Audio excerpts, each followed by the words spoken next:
Oh, you made it. You're finally here. Welcome to Half Cocktails, a place where we have a great time celebrating science, the social contract, and just plain old congeniality. Dare I say, a place where we seek a path to peace, prosperity, and exploration amongst the stars. What I'm talking about is an all-inclusive society, meaning if you're not on board with the understanding that we all agree to shared rules, norms, and respect, we're not obligated to even consider your opinion because the social contract is that important to a civil society.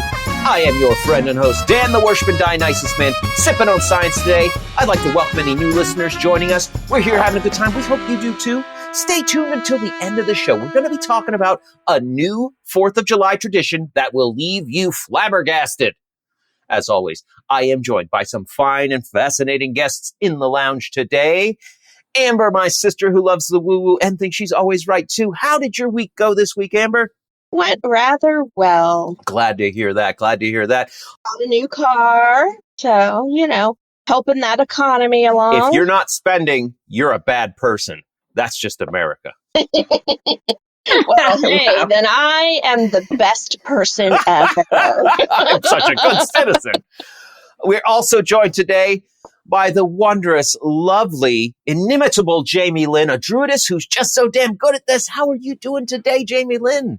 Wow, inimitable. I am inimitable. That's right. I can't even say it twice. Yeah. Inimitable. Inimitable. That's the one. I am doing fantastic. Looking at going back to work tomorrow. So, trying not to think about it. Ooh, yeah, you could be doing better, right?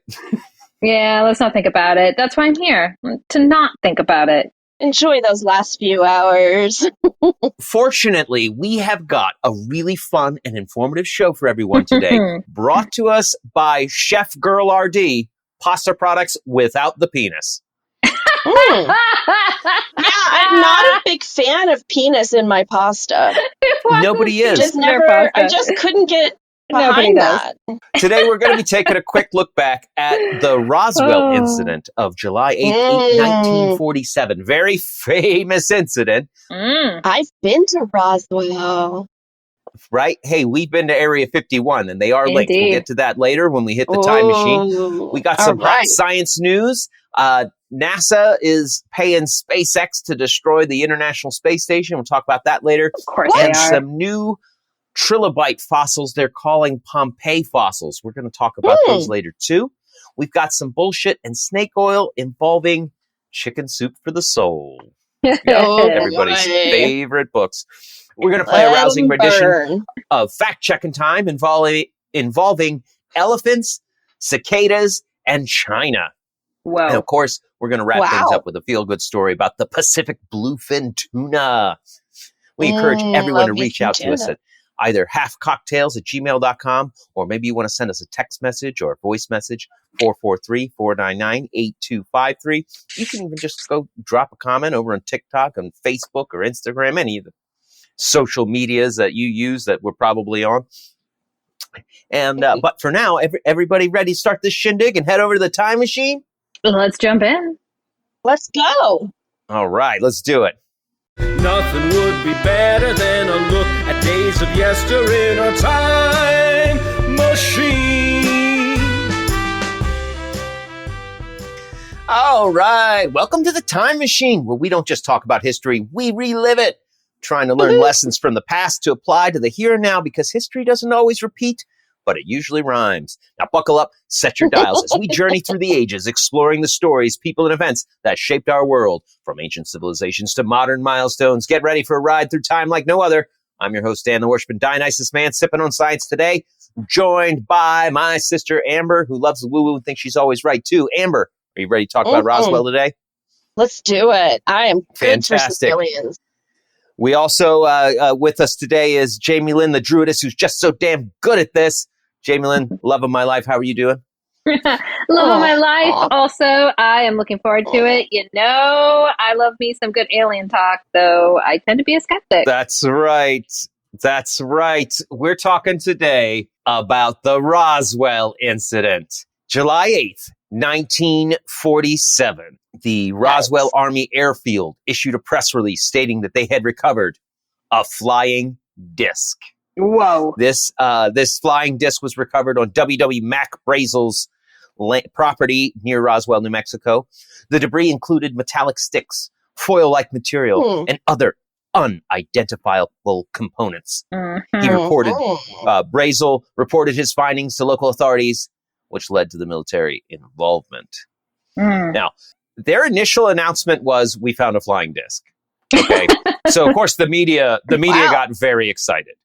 Of course The next day, the military said, what we meant was we found debris from a weather balloon, not a flying disc. Yeah. Oh, wait, never mind. We jumped the gun a little. We can't tell you about this yet. I would like to take a moment to stop right here and have a short little discussion about how do they release that first? Like, how does this happen? Let's assume for a second there's no flying disc. Let's assume for a second it's a weather balloon.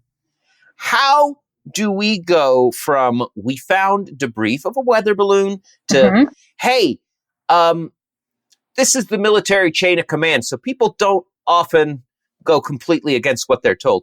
Hey, Sergeant Henderson, can you go call that reporter, let him know we found this flying disc? Oh, isn't it a weather balloon debris? No. Say flying disc. It's cooler. How does this happen unless there's a flying disc?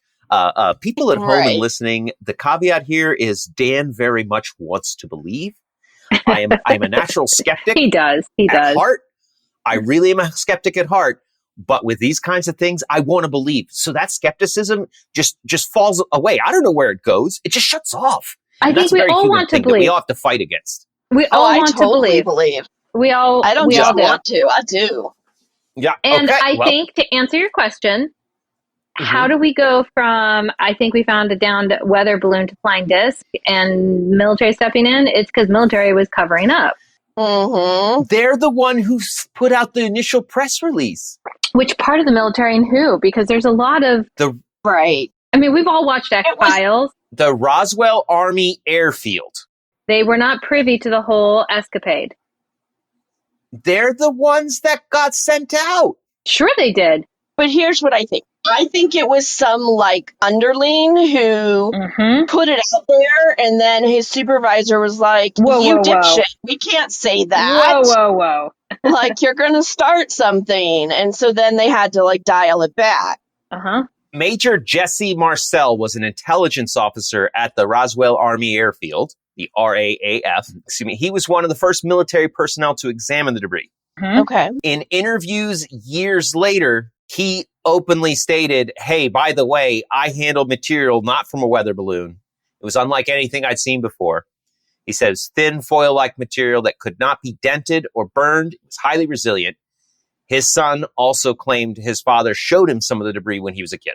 Hey. See, and I'm more likely to believe that. No, I don't think he was part of the original experiment that the military was conducting. He was just not on the inside loop. So, of course, it seemed odd to him. We will get to the later explanation once it was declassified. Once some things were declassified, we had a much better explanation. But so this all happened in the late 40s, and it wasn't part of the national culture until the late 70s. That's when things really picked up with Roswell incident and UFO researchers, aliens. And might I suggest Betty and Barney Hill? That's where it really started coming to fruition. So who are Betty and Barney Hill? They were one of the first, I believe they might have been the first alien abductees that reported it. Oh. And that's from 1961. They were abducted, according to their accounts. And that started the whole UFO abduction thing. So it really put Roswell and everything front and center after they claimed that. Wow. I imagine there was some council meeting up there, be like, the aliens are like, dude, you would think crashing a ship would be enough, but it's not. So we're going to have to go to stage 2. Get us an abduction. They were from New Hampshire, I believe. Yes. In 1961. They claimed they were driving back from their house to their house from vacation in Canada. And they encountered a strange flying object. I think the wife said she saw it with binoculars. Like she looked through her binoculars and saw the aliens through like windows in the craft. Which was kind of funny to me to think like the aliens have the spacecraft. Like they could travel faster than light, presumably. And let's just use cameras and screens. Nah, put a window in there. Put a window in it. Well, hey guys. Hi. It could be that it looked like a window and that's just the only words she had to describe it. Well, no, she said that she saw the aliens inside it. Well, yeah. I mean, it could just be their little bumper stickers that they put on the outside. Hey, okay. Now that actually, I like that because an alien bumper sticker might have like moving things like a wizard picture in Harry Potter. Right? Right. It's a bumper sticker, but it like moves and waves at you. That would be so cool. It's the alien equivalent of like flipping off the other aliens behind him, like, eat my dust, turd breath. Wow. So, and apparently with Barney and Betty Hill, Barney was skeptical. He was. Of what his wife was talking about until he saw it. And then he was like, I got to drive the hell away from this. Wow. And then they claimed it blocked, it lowered and blocked their path and they had to stop. And then they took, they kidnapped and abducted the Hills and took them on board the craft. And then the Hills can't remember what happened. They were just missing all this time.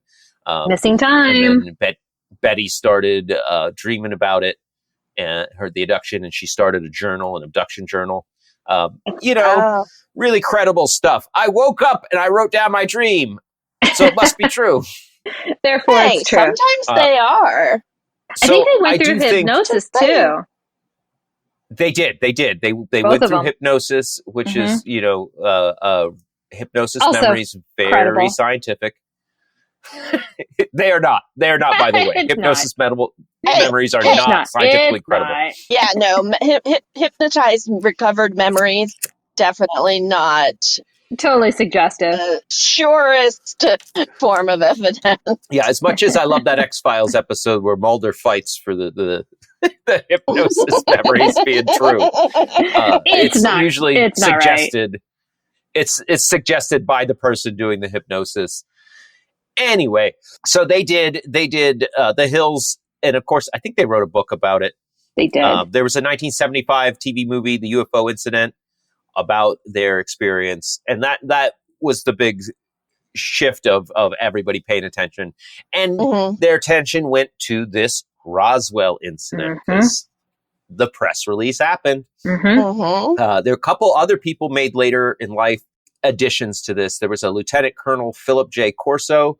He was a retired U.S. Army officer. He claimed in 1997 that he was involved in distributing alien technology that was recovered from the Roswell crash. Interesting. So he said it was his job to coordinate with various defense contractors to reverse engineer different components or materials. And he alleged modern advancements like fiber optics, integrated circuits, and semiconductors all were developed from this crash.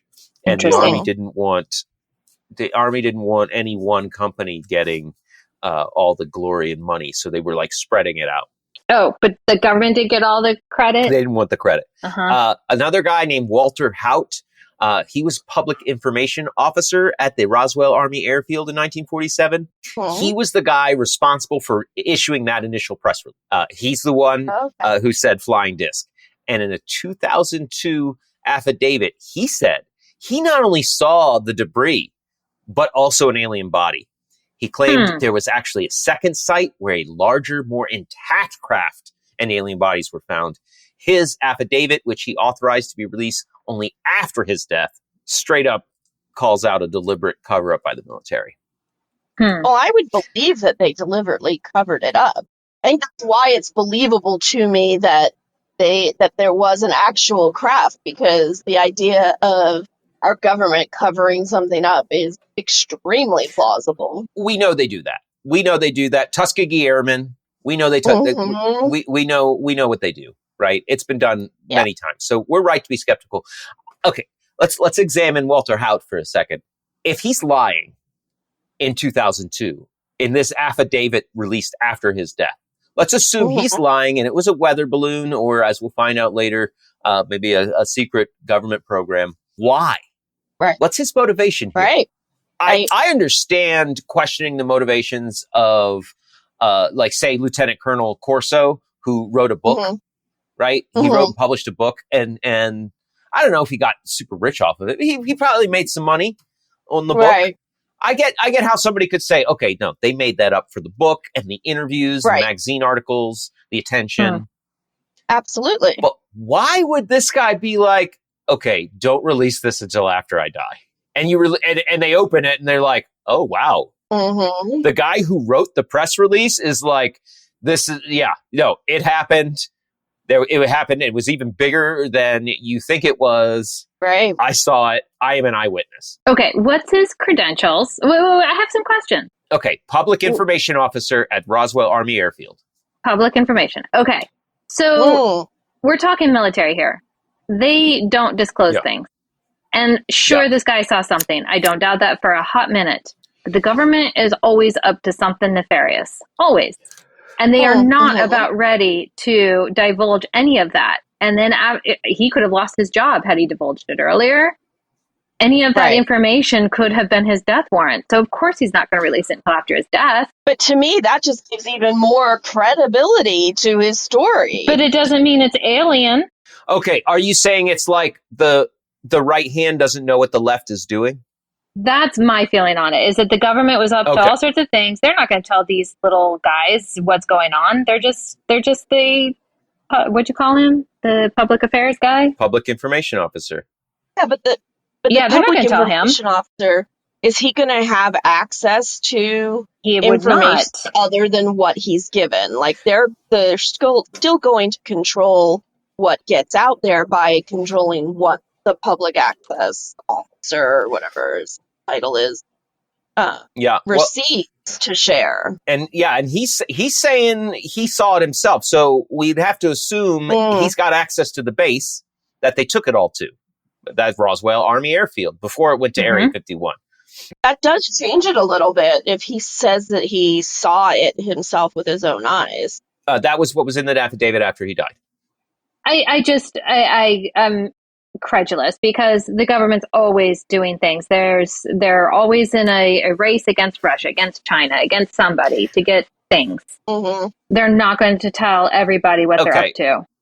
Absolutely. And if they're doing some sort of shady test on some animals, can you honestly tell me that if you saw some sort of ape or monkey that had been completely shaved and hooked up to like monitoring equipment, and it was there, its corpse was there on the ground, can you tell me you'd be like, oh, well, that's a shaved monkey?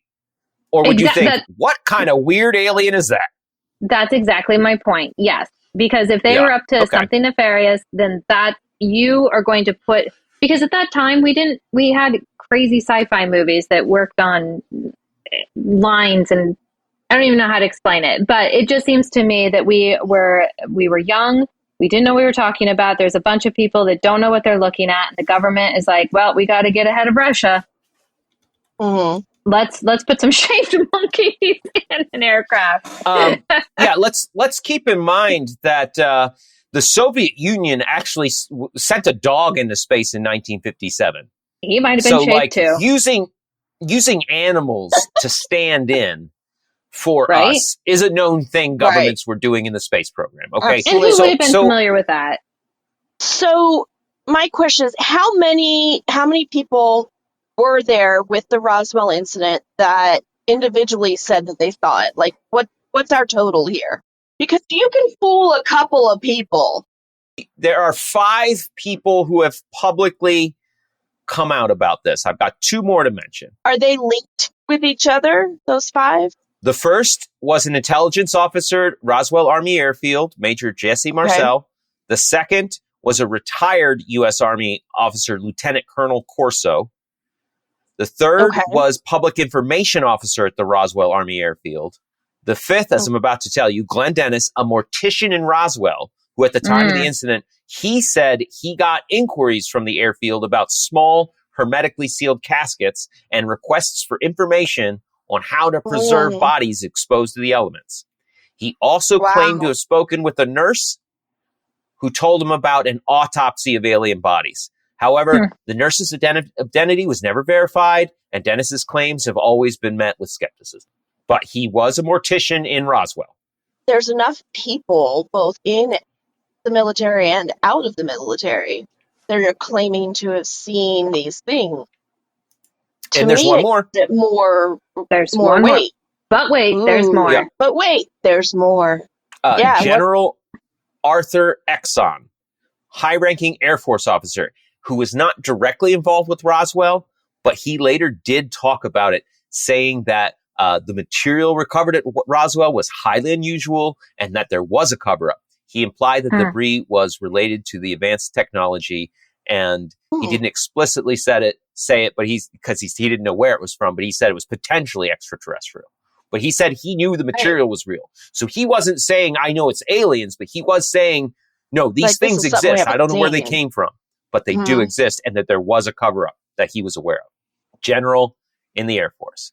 Okay, so that's the case for it, which I've been trying to also explain, like, well, maybe it's not true. Because like I said, I got to be a skeptic, but I want to believe. I truly, excuse me, I truly think. Can I ask one more question? Yeah, go ahead. So, World War II, when did the bombs drop? 1945. 44, 45. Okay, 45. And Roswell happened 2 years earlier. Roswell happened in 47. Okay, so I'm just saying, there's a Cold War mentality starting at that point. We were very afraid. We had a lot of scientists that were doing things that Oppenheimer went through how much hell to prove that he wasn't working for Russia and others. I'm just saying that's really close. 45, 47, government was gearing up for more shit. And we're protecting their secrets. Like, that's super close. And the military was freaking afraid that their secrets were going to get out. They were trying to protect it. So of course they're going to put out falsehoods and change things up. And we had scientists working, and of course we'd be doing projects. Nobody would have recognized Oppenheimer's work at that point before we dropped bombs. No one knew what that was about. That's a really good point. Yeah, let me see if I understand, because I don't know if I've heard anybody make this point before, including you in our private conversations. Sorry. Are you suggesting that the government's first response to cover up what they were really doing was, let's just tell people it was aliens? Yeah, diversion. I think that came in and of itself. Give us diversion tactics all the time. They would have all the time. Diverted. Who and I don't have it up immediately. Who said flying saucer? Because I think it was extrapolated. I don't think the military put that out first. No, they said flying disc. I could be wrong. And then everyone just went batshit with that, and then they wrote on it because they couldn't let their secrets out. Right. Russia would find out. So, wow. Okay, now that we're talking about it, I did just look it up.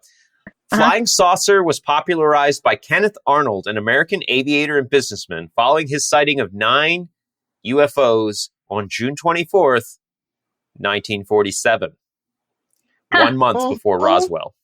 Okay, so here again is another thing. Carl Sagan talked about this a lot, and he said it's not a big deal until someone starts talking about it. And Dan and I were talking about this. You own a green Kia, guess what? Now you see green Kias everywhere. Yeah, you see them everywhere. Yes, same thing with flying saucers and discs. They mention it, and now everyone's seeing it, and now we're all diverted. Military had it golden. Now I'm not talking about military secrets. I'm talking about flying discs. Public's eyes off of what we're doing secretly. I actually really like the misdirect of, like, this guy thought it was really funny of, how do we explain this? Oh, tell him it was aliens. Tell him we found aliens. They'll believe it. Yeah. And we did. That guy 1 month ago, the guy was talking about the UFOs. I was reading all about it. Unidentified flying objects. Right? He said flying saucers. We'll say flying discs. It'll be say people think they're related. I kind of like that explanation. Because it goes with what we do know, the actual documents that have been declassified in the 1990s. It's called Project Mogul. Mogul? And Mogul, Mogul. It was a secret military project in the 40s involving high altitude balloons. They were built to detect Soviet nuclear tests. They were built to spy on the Soviets and what the Soviets were doing with nuclear power and bombs. Yeah, we were terrified. The balloons were made of polyethylene, which I'm sure in the 40s would have seemed very futuristic. Shiny metal. It can be transparent or milky opaque, or opaque, but it is reflective. Okay, so they had these polyethylene balloons that could get as high as 50,000 feet. Various instruments, microphones, something called a radio sonde to measure atmospheric stuff. They had radar reflectors to track the positions because you didn't have GPS back then, so they had to come up with a way. True. If the Soviets, if they're getting data from the balloon that the Soviets are launching a missile, how do they know where the balloon is? They actually had to have something, so they actually put radar reflectors and would track the balloons that way. So you had the metallic foil, you had rubber, you had all sorts of components put together on these balloon arrays. So that's honestly the most likely conclusion is that they're flying these balloons, and like I said earlier, it very very well could have been shaved monkeys in like a cage, because it could have been. They want to study the effects of radiation. Well, you're not going to put your men up, right? You're right. They wouldn't put the men up. High altitude, that's why they put Sputnik dog thing. Yeah, you don't risk your men first, you put your animals in. I sincerely do think that they had like oxygen masks or something to keep the monkeys or apes alive in the high altitude. As long as possible. And you got to get the study done. And they wanted them to be exposed to the nuclear radiation so that they could study the effects. Or it was all made, the bodies were all made up. Well, I don't know. I still believe in aliens. I just think they're too smart to show themselves to us. I'm pretty sure they just think that we are a really fucked up reality TV series. Dude, did you see that last episode of Earth? Can you believe them? I'm 100% positive you'll never change my mind. I'm so bored of that show. Season 20 is the same as season 3. They keep doing the same shit over and over. I know what we could do. Season 20, let's introduce a germ. They won't know what it is, and we could totally mess with them. Right. Wipe them out. That's how the pandemic happened. So, in conclusion, obviously, Roswell's had a huge cultural impact. I don't think we would have gotten shows like The X-Files without the cultural development that started in 1947. I have to also admit that to address some of the claims made at the beginning of the program about the technology coming from alien sources. The problem with that, it's easy if you don't understand technology. It's easy to say, "Oh, the semiconductor just magically appeared." Right. But the fact of the matter is, you can go back in integrated circuit boards, all of it. You can go back. There is a progression. It does exist. There are patent records. Like, it didn't come from nowhere. We were pushing with electricity and vacuum tubes, studies done, and pushing forward. Right. At the same time, they built a nuclear bomb. You're telling me they couldn't figure out a transistor? Right. Are you serious? Truly. Of course we did. I want to believe, but that technology, there's no need to explain it with aliens. Humans are amazing. Okay, and on that note, just real quick, because I know you're going to shut it down, humans are freaking amazing. I studied a lot of anthropology, archaeology in my university years, and can I just say I am tired of people saying aliens built the pyramids. It's the same sort of thing. Okay? The Nazca lines, the pyramids were not built by aliens, and it's the same sort of, you can look back, you can see their mess ups, you can see their train of thought and how they got to where they did. Yeah. The early ones are so simplistic and small. Yes. There are no aliens. Yeah. I'm sorry, ancient alien lovers, but of the series, they did not do that. It was human ingenuity. And if the Library of Alexandria was still there, we'd probably have all the answers. Okay, everybody, back in the time machine. We got to get back to a better time when people don't believe such foolishness like aliens are building the Nazca lines. Okay, let's move on. Let's talk about some science news. It's time for some news from our point of view. We'd even be glad if we could have a laugh or two. It's time for some news. Okay. All right, let's talk about the trilobites first. I usually lead with the space or tech story, but let's talk about these trilobites. Super intrigued. New study published in the journal Science about trilobites that they are calling Pompeii Trilobites because they're 508 million years old, which is really old. Right? That's old. Half a billion years old. These things were running around on Earth. Were they running? They were, well, they were scuttling. Scuttling around the ocean. Yeah. Okay. They're much more like Zoidberg than they are in Alien. There it is. Why not Zoidberg? So they found them. Where did they find them? They were found in the High Atlas of Morocco, which is a chain of mountains there. And they got this nickname Pompeii Trilobites because they were preserved in ash, just like the city of Pompeii. Okay, that makes sense. Okay. To be at 508 million years old, they're actually not the oldest. The oldest are about 521 million years old. Oh, so just, hey. It seems so small when you're like 13 million years. Is that all? Is that it? But it's actually a huge amount of time, really? Right? 13 million years. Damn. So they're not that old. But they were so perfectly preserved in the ash that they've actually got appendages that aren't flattened or reoriented or broken. They were. And this happened because they were in the ocean when a volcano hit. Oh, okay.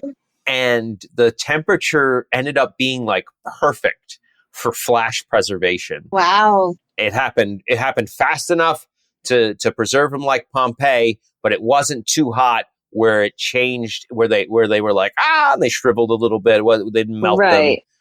It was just like the perfect temperature, the Goldilocks temperature for forming. Yeah, just right. The three-dimensional preservation of their appendages, which isn't seen in a lot of trilobites. That is really amazing. And because they're preserved as void space in the rock matrix, because by now it's just like Pompeii, we don't have the person's body, but there was a void inside the ash where they can fill it with plaster, and then boom, then you've got it. They've got these, like, for the first time, amazingly detailed, like, yep, this is exactly what it was. Cool. That is so cool. Yeah, fun stuff. Definitely worth going and checking out additional information, and they've got some cool 3D representations of what that trilobite looked like.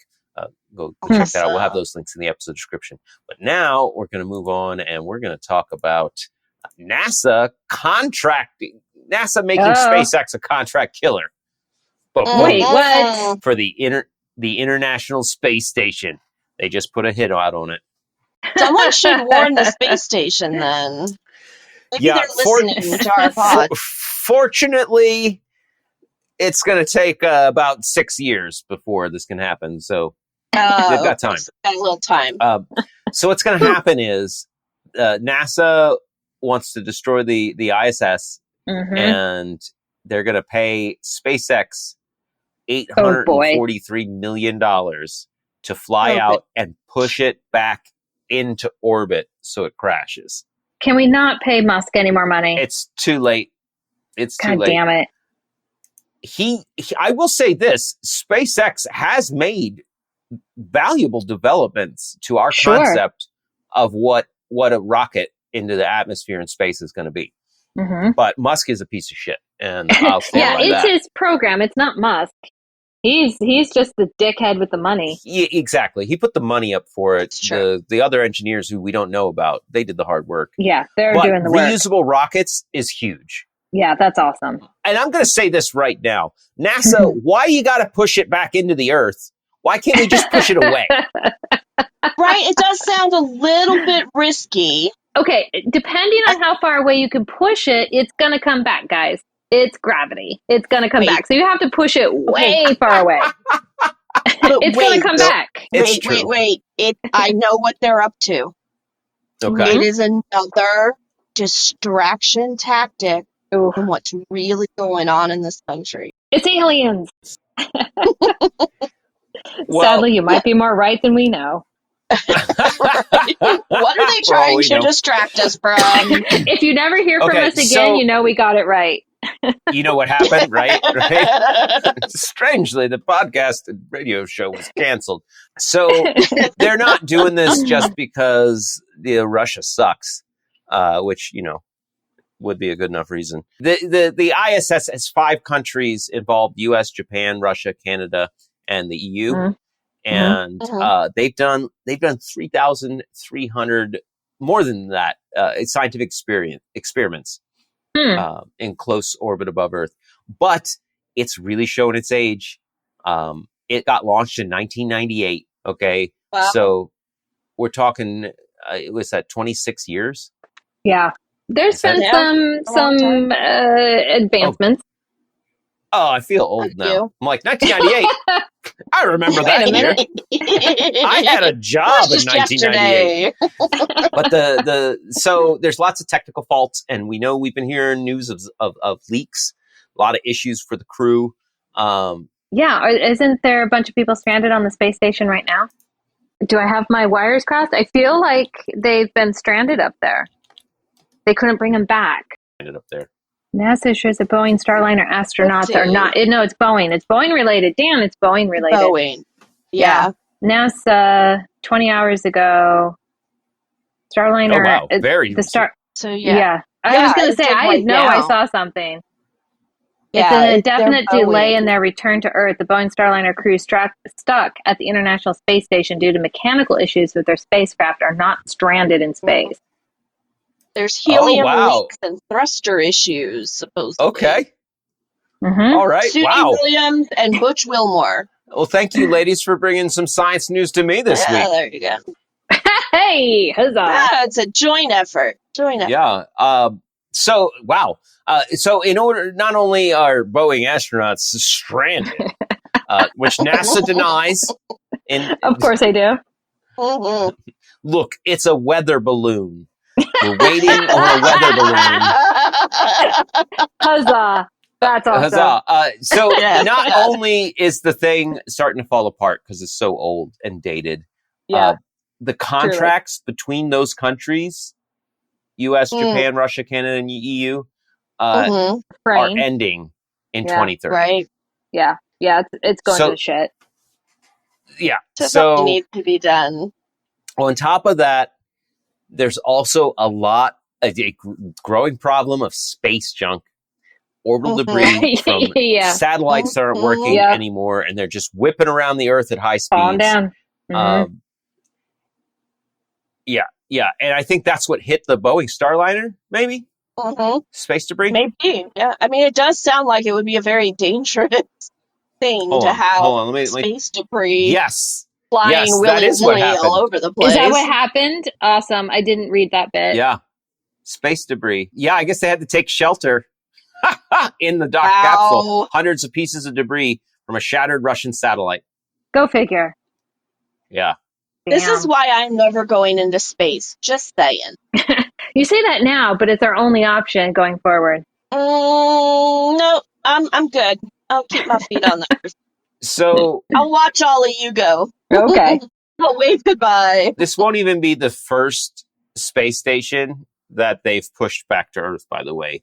If you recall, Russia had a space station called Mir. Yes. That they Damn, pushed back that's to been Earth dated. in That's 2001, Yeah. 23 years ago. I remember that now. Yeah, the Mir space station. God, that was a bit. Strangely, Russia's been way more serious with space stations than us. They got the drop on us with Mir, and then we worked with them to get the International Space Station. I think China's planning a moon base before us. Like Damn. we got to the moon first, and then we were just like, we good.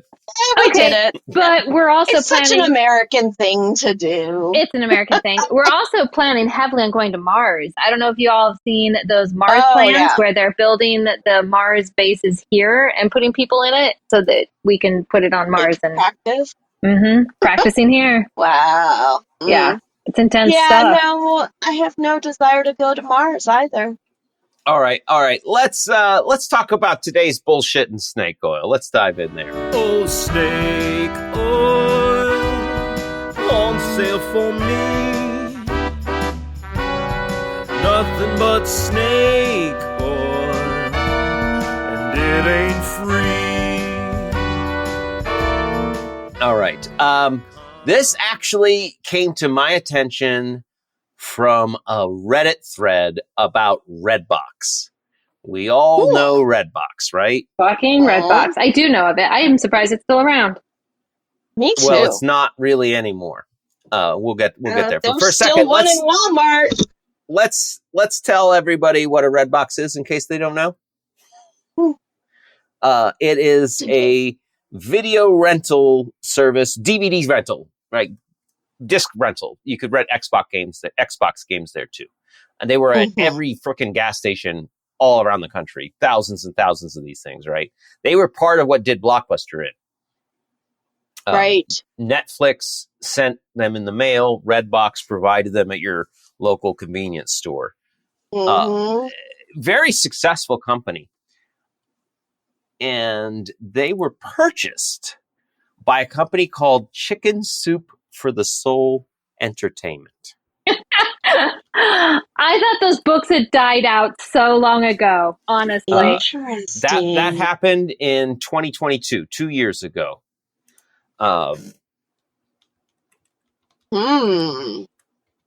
And just this month, they have filed for Chapter 11 bankruptcy protection. Gee, I wonder why. I wonder why, right? And I was following on the Reddit thread. I was, I read the news article, and then I like to go through the comments and voyeuristically read what people are talking about. That's my social media. I don't care for any of the others. I like that because I don't have to participate, and it doesn't give me a specific feed to manipulate me emotionally like Facebook does, or even Instagram. Right? They're not trying to keep me. Very true. They're showing me a list of what's happening on Reddit. Right? I can do popular. I can do news. I could say, oh, show me all the posts in Today I Learned. To me, it's a lot healthier of a social media place to be if you aren't getting in comment fights. Anyway. The comment thread on this one was about how Chicken Soup for the Soul Entertainment, but Chicken Soup for the Soul Entertainment is a subsidiary of Chicken Soup for the Soul LLC. Yeah, it would have to be. And it actually produces pet food under the same brand name. Oh, interesting. Weird. Anyway, on this Reddit thread, an employee of Redbox said that someone claiming to be an employee was talking about how they had their health insurance claim, their doctor's bill come back from last month because the company just stopped paying insurance premiums without telling the employees. Oh, no bueno. Yeah. And another person said, and they went on that the supposed employee went on to say that the CEO of Chicken Soup for the Soul Entertainment, Bill Ruhana, Rouhana, I don't know how to pronounce that. He has a long history of basically acquiring these companies and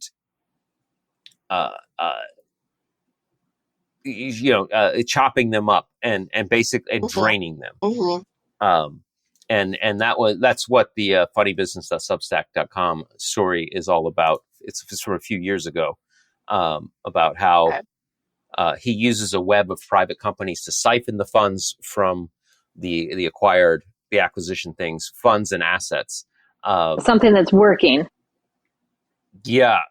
So the people on the Reddit thread were talking about, like, he stopped. Like, okay, so the business model of Redbox was they license these films from the film studios who's printing the DVD, who made it, these video games. They pay all these licensing fees, and then they have the right to rent them. They said that within the last year, he just stopped paying the licensing fees. So the selections on Redbox just started getting fewer and fewer. He had less and less available. That'd be why it died, huh? Right? That the company was fine until it got purchased. And what do they call that? I think there's a term for that. Like when they buy a company and chop it up. Like classic 80s American capitalism. I don't know what it was, but there is a term for that. Yeah, I can't remember it. I love that Futurama joke where they thaw out the 80s executive guy, and he's like, yeah, I got diagnosed with bonitis. One company is really close to a cure, but I bought them and I sold off all the subsidiaries. Made a cool 20 mil. Yep. Right. That's precious. Made a cool 20 mil. Anyway, it is very much very, very sad, because I immediately went and looked out and found that this is, people are writing about this guy doing this. He started at a place called WinStar Communications in the early 90s. And in 1999, both Fortune magazine and LA Times were reporting that stakeholders of the company were calling out that Bill's self-dealing. That he was having WinStar purchase consulting services from his company, from different companies he owned. So if you can imagine, like, if you're Redbox and this guy comes in, the idea, if he was doing this exact same thing, it would be, hey, I think I want to retool how we're marketing the algorithms to what movies we want to put first. Right. You know what? I think I'm going to hire XYZ consultants to do that work for us. And it turns out he owns XYZ consultants. Gee, go figure. I see. I just got a message from Amber. She didn't want to say it out loud. She wanted me to sound like the smarty pants. A corporate raider, and it's called asset stripping. I didn't want to interrupt your flow of thought, but come on, Amber. We always I might not think about it long enough. Yeah. The corporate raider who's asset stripping. In 1995, Bloomberg News speculated something was off about this guy. And an author named Om Malik wrote a book called Broad Bandits that covered telecom fraud in the 90s. And a quote from this book is, even this early in the company's life, there was speculation about Ruhana's real intentions. In a news report published on January 4th, 1995, Bloomberg News wrote, under the leadership of William J. Ruhana, Jr., chairman and chief executive, WinStar's cash has been used to enrich him and his associates through a series of less than arm's length transactions. Bloomberg News suggested there was something improper and in the way WinStar's internal divisions handled their finances. Yikes. So this guy has been doing it for 30 years now. Damn. And he's just claimed another victim. And to me, that's some real bullshit and snake oil. When you have, why does he get to do this? Because he can afford it. because he's a rich fucking fat bastard. He is. And I question how he keeps getting away with it. How are people not catching on to that shit? Here's the thing. He's not doing anything illegal. Well, that's it, He's not breaking any laws. Yeah. Yep. Damn. Look at what Elon Musk, we talked a bitch about him earlier. Yeah. Look what he did to Twitter. He didn't violate any laws. He destroyed a company. Yep. Damn. He's allowed to. He bought it.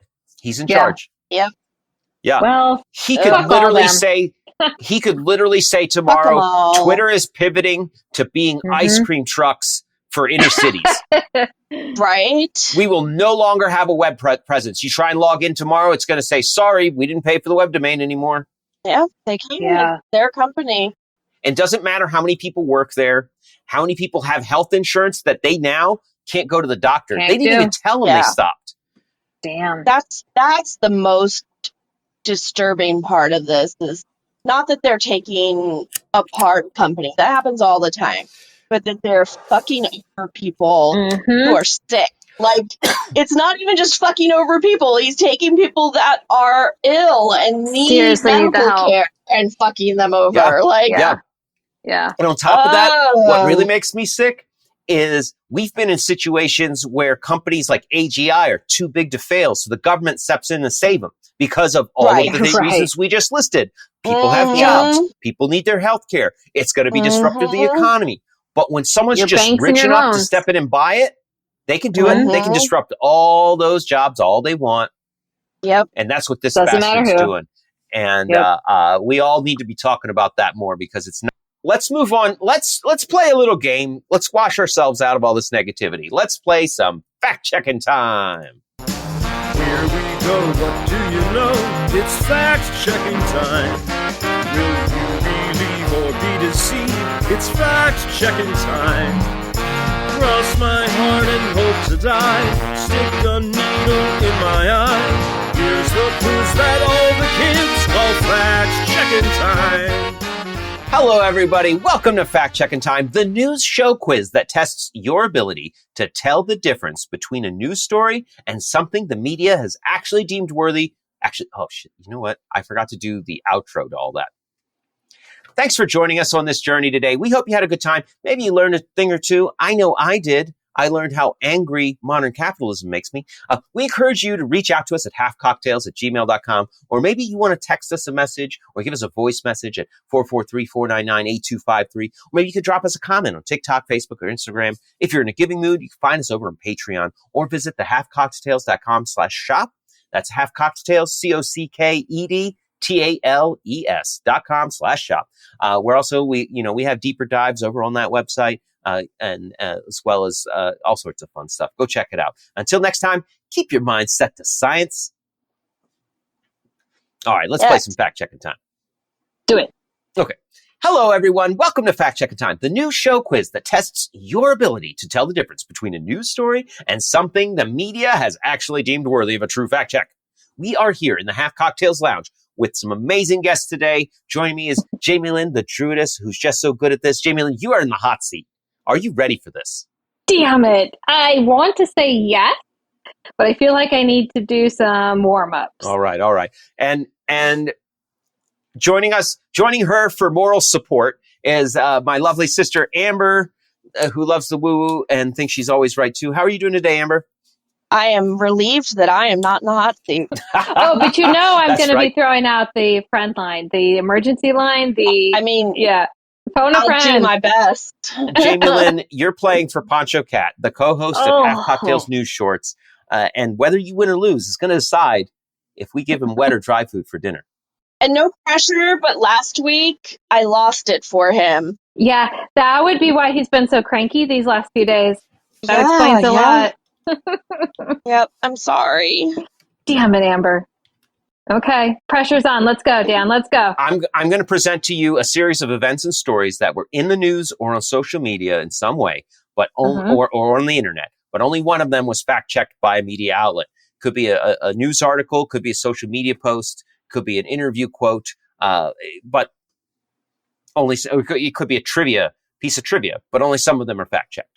You're going to have 1 minute to ask questions on each of the set of clues. Are you ready? I suppose so. Okay, and Amber, we're only doing 2 this week, so forgive me for making it so hard for you last week. But just me gets the hard one then, huh? Yeah, that's right. I see how this goes. Your wife's in the hot seat, so you make it easy for her. Somebody had to rush through his prep this week. Yeah, it's not about me, Amber. It's about him. All right. We got 1 minute on the clock. Either AI can decipher the names of different elephants when they talk. Or in Thailand, they used to use elephants at airports to tow airplanes. Oh my goodness. Your minute starts now. What was the year that we're talking about airplanes in Thailand? The year was 1968. Okay. And AI is current now. And they're saying they know elephant names? Yes. African elephants call to each other and respond to individual names, and you can use AI to identify. Okay, I'm going with the AI one because it's new and present, and 61 airport, who cares about that? Ugh. Sorry, Poncho. I'm going with the first one, AI. I'm so sorry. I am so sorry. Oh, no! Who doesn't want to know if AI knows elephant names? Come on, guys. They didn't have to fact check it. It's a study out of Duke University, ecology department. And yeah, African elephants call to each other and respond to individual names. I know they do. They were able to use their models. But they didn't fact check that? No, that was not fact checked. They estimate that 28% of the time they estimate that an elephant is using a name when it's calling out. Yeah, they have such an expansive language. That's crazy. Pretty cool. Yeah. Good stuff. And I love elephants. A photo shared on Facebook more than 2,700 times claimed to be an image taken in the 60s at Ubon Ratchathani International Airport in Thailand. And it is an image of a man on an elephant towing an airplane. That's awesome. That's awesome. The image is real, but it was an ad campaign for the airline in 1968. Not an actual And that was fact practice. checked? That is crazy to me. Okay. Yeah. I would have fact checked the AI knowing what elephants are calling each other. But hey, that's me. So the photo is real, but they did not actually do that. That practice was made up. Good, because that would be horrible. Yeah. It's not the least we've done to elephants. Yes, next one. That's very true. It's down to the wire. If I don't get this one right, Poncho's going hungry. We got 1 minute on the clock.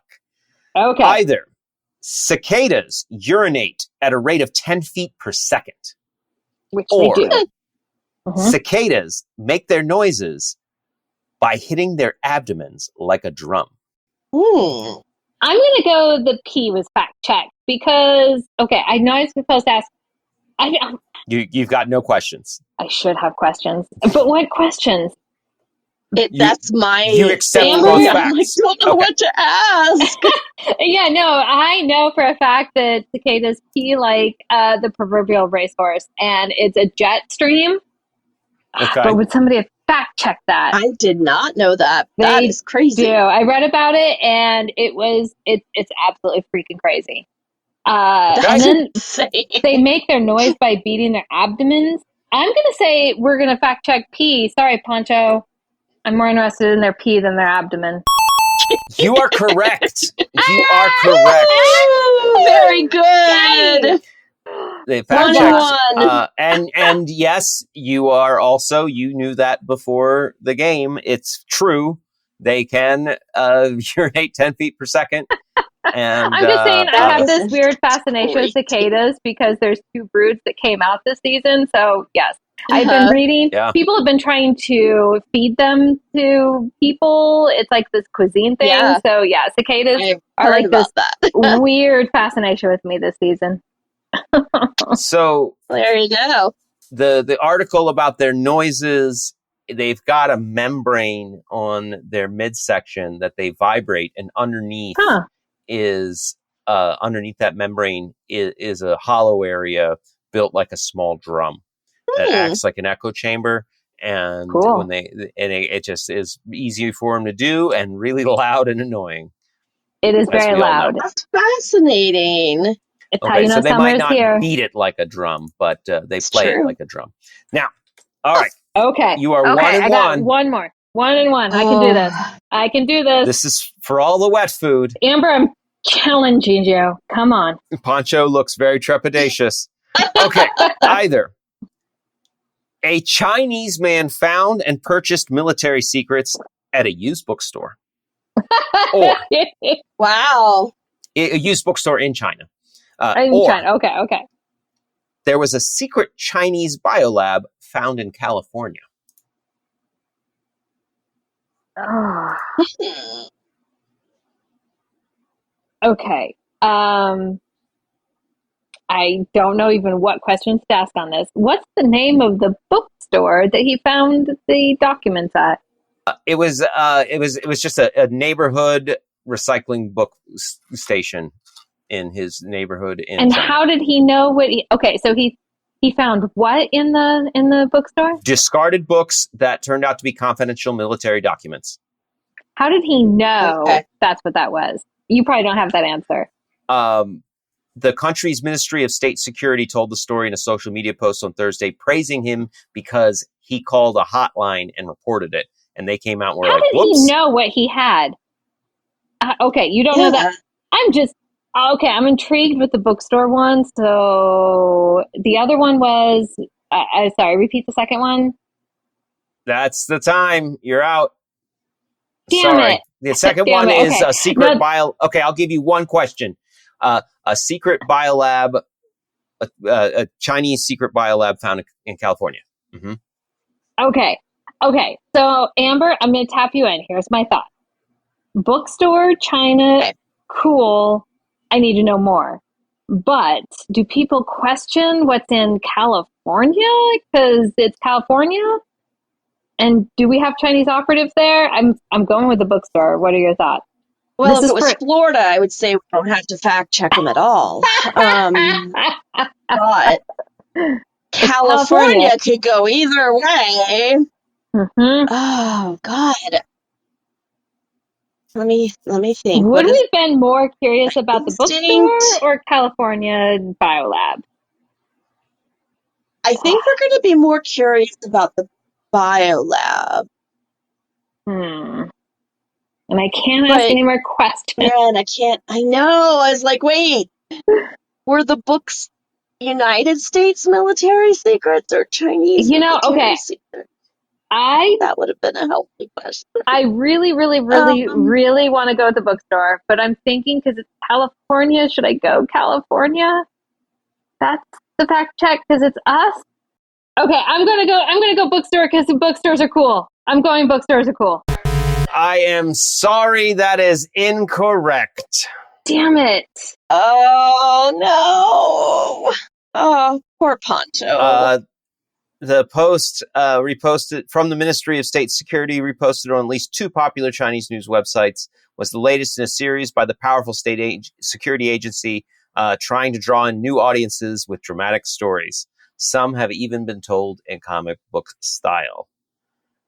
So we don't know if it's true because it's just a Chinese government agency saying that's what happened. It could be like they came up with the story to encourage people, like, if you see anything that could be something, say something. And the one that was fact-checked was, yes, a Chinese national was running a secret biolab in California. A local code enforcement officer in Reedley, California, noticed violations at a warehouse, and he thought it was supposed to be vacant.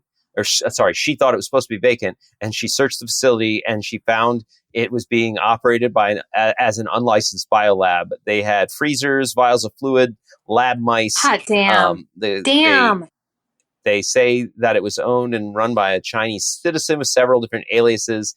He was selling he got busted for selling unauthorized COVID kits. Oh my goodness. Millions of dollars of worth. Yeah. Oh, That's crazy. What a snake. I shouldn't be surprised. And honestly, thinking on what you just said, that should have been the thing I said. But it's surprising, but it shouldn't be. You were there for a second. He just knows he can reel you in with a bookstore. He just knows it. I know that's what he did. It's totally what he did. Go with the bookstore. Shush. All right. That's going to do it for Fact Checkin' Time. Come back. Join us next week where either I'll play the tuba or get tuba'd by another player. Oh. What is that a euphemism for, folks? Let's move on. Let's talk about some feel-good news. Let's wash our palates with something. Right. Let's do it. A gulp or a sip, maybe even a hit, and join us for half cocktail good. And join us for half cocktail good. There has been an incredible recovery of Pacific bluefin tuna. I don't know if you've heard about this. They were very overfished, heavily overfished, significant decline in their population. We were just catching too many fish. And it became a big issue that spurned some international cooperation because we don't want to lose the tuna. We eat too much of it. Right. Several different countries and organizations collaborated and came up with plans to implement to reduce the fishing pressure and bring its population back.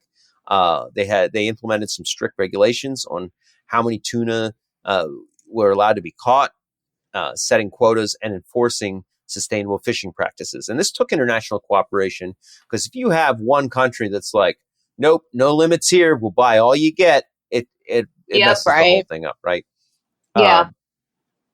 And they took assessments to show that the population has grown so much, it hit its goal 10 years early. Oh, wow. Does that mean we're going to fuck them over 10 years early now? We've talked about this before. One of the biggest problems endangered animals will have is being taken off the list of being endangered, right? It's true. It's true. That the victim of its own success. Yeah, they're fine. We can hunt them again. I don't know. According to the press release from what I don't remember, it was on fisheries at NOAAfisheries.gov, Northern Oceanic Atlantic Agreement, I think. National Oceanic and Atmospheric Administration released this press release about the bluefin tuna. That's awesome. They claim that we're going to keep the efforts going to make them stay sustainable at the levels they're at. But we need ongoing international collaboration to do it. So far, we have it. And these tuna, I don't know if you are aware of it, Pacific bluefin tuna are like 10 feet long and weigh 1,000. One of them. They are so huge. And they weren't just like fishing them in a traditional, like, here, we got a bite on this hook. What they were doing is these giant nets. They were net fishing. So you've got buoys on the top and weights on the bottom. So they'll spread them out like a football field, 2 football fields, 3 football fields, and then just kind of circle them around the school of tuna. And then boom, you've got a giant amount of tuna you can haul back to shore and can for bumblebee or whomever. Yeah. But the only way to really stop it, and we succeeded at, is you set those quotas and you enforce, you make sure nobody's selling these tuna on the black market. And you say, all right, that's the trick. Bubba Gump tuna, you have caught too many. You do not go back out with your nets. We will not buy any more tuna from you. You will be wasting your time and fuel and payroll. And it worked. And I honestly can't think of another time where a species hit its goal and target 10 years early. Yeah, that's pretty impressive. Incredible. These new stock assessments. Yeah, it's just amazing. That's amazing. Impressive. Yep. Fantastic. Always good to end on some feel-good news. But sadly... No, don't say it. Don't say it. Don't say it. We're having so much fun. We're having fun. Don't we have more aliens to talk about? We can talk about more aliens. Always. I got to give a shout out to Chef Girl RD. Pasta tastes better without the extra testosterone. It's just a thing. And of course, we don't have any time to get to that new 4th of July tradition that will leave everyone flabbergasted. I'm sorry, folks. That's on me. Every freaking week, Dan. Every damn time. I do need to give a shout out to science, congeniality, and the social contract, all making society better than anarchy for many of the last thousands of years. Ladies, any final thoughts or goodbyes before we go? Keep your pets indoors and don't set off fireworks. Oh, they're not going to hear. Oh, maybe they will hear it before 4th of July. No, I hope they do. Yeah. Please be kind to your fireworks pets. When it's not the 4th of July. Don't set them off when you're in a heat zone. Oh, God, yeah. Right. Have a wonderful day, folks. If you had a good time with us, Enjoy. You know what to do. Tell someone that needs to hear us. You can find us over at halfcocktails.com, TikTok, YouTube, Instagram. Of course, you can always show your support over at Patreon or halfcocktails.com/shop. We'll have all of those links for you in the episode description. But for now, thanks for stopping by. Now, go out and be well. Now things are ending. It's time to go. No more to get through. Thanks for listening. That's our show. Ain't affectation. We're just leaving you half-cocked. Half-cocked. We had a good time talking today, but even best times eventually they fade away. Ain't adjuration, we're just leaving half-cocked.